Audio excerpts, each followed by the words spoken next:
שלום לך, נעמה פלד, מאתר השווה בייגלה. שלום, שלום. אני היום מדברת איתך על השנה החדשה. יאללה. עכשיו, כולם מחפשים מה לקנות לחמות וזה. אוי, מה לקנות? תקשיבי. אני לא יודעת מה לקנות.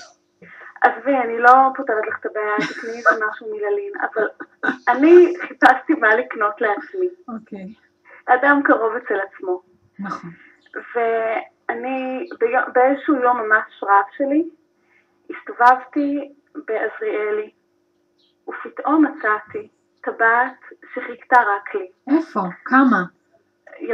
שאלה מצוינת. זו טבעת שמוטבעת עליה מלכת אנגליה. זו טבעת לימים שטחה שלום מלכה. אוקיי. יש ימים כאלה.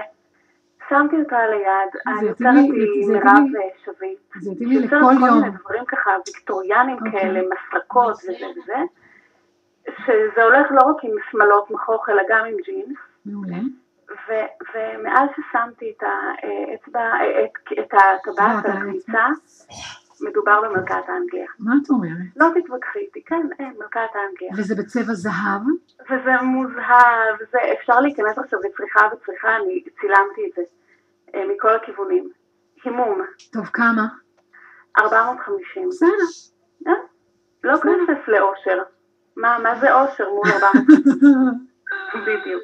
אז זהו, אני בכלל חושבת שצריך לקנות, כשאת קונה לעצמך תכשיט, שיהיה בו מסר אל עצמך. נכון. וזה המסר, את מלכה. אז זו המתנה שלי לחג לעצמי.